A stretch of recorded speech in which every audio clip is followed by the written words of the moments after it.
एक बाधा है। जब तक तुम कर रहे हो तब तक कर्ता मौजूद है, और जहां मैं है वहां राम कैसे हो सकता है। जब वह जो तुम करते हो अजपा वह जो होता है। जब तक कर्ता मौजूद है तब तक तुम परमात्मा के मार्ग में पत्थर की तरह खड़े हो। जिस क्षण तुम गिर जाते हो, जिस क्षण या मैं ढह जाता है, उसी रिक्तता में अनाहद नाद बजने लगता है। वही सुरति योग है। सुरति योग कोई अभ्यास नहीं, वह सुमिरन की अखंड धारा है, एक दिव्य ध्वनि जो हर क्षण भीतर गूंज रही है, पर तुम उसे सुन नहीं पाते क्योंकि बाहर बहुत शोर है। आत्मा का परमात्मा से मिलन ही सुरति योग है। जब तक चेतना संसार में फंसी है तब तक परमात्मा से मिलना कठिन है। जरा देखो उन ग्रामीण पनिहारिनों को, क्या अद्भुत नृत्य है उनके जीवन का। उनके सिर पर मिट्टी के घड़ों की एक पूरी मीनार खड़ी है।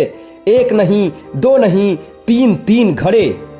हाथ बिल्कुल स्वतंत्र है, जैसे किसी उत्सव में झूम रहे हों। सहेलियों से संसार भर की बातें चल रही हैं, हंसी के फव्वारे छूट रहे हैं, ठिठोली हो रही है, पर भीतर भीतर एक दिया जल रहा है, अखंड होश की दिया। ऊपर संसार, भीतर केंद्र, उनका शरीर चल रहा है। जुबान बोल रही है, लेकिन उनकी आत्मा उस घड़े के केंद्र पर ठहरी हुई है। वे जानती हैं कि एक पल की बेहोशी और सब बिखर जाएगा। बाहर विक्षेप है, पर भीतर सुरति है। यही तो योग का असली सार है। असली ध्यान वह नहीं जो एकांत गुफा में हो, असली ध्यान वह है जो बाजार की भीड़ में भी तुम्हारे भीतर एक दिया जलाए रखे। राम का अर्थ है वह जो ब्रह्मांड के कण कण में रम रहा है। राम वह आधार है जिस पर यह पूरा अस्तित्व टिका हुआ है। तुम उसे खोजने में तीर्थ स्थानों में जाते हो।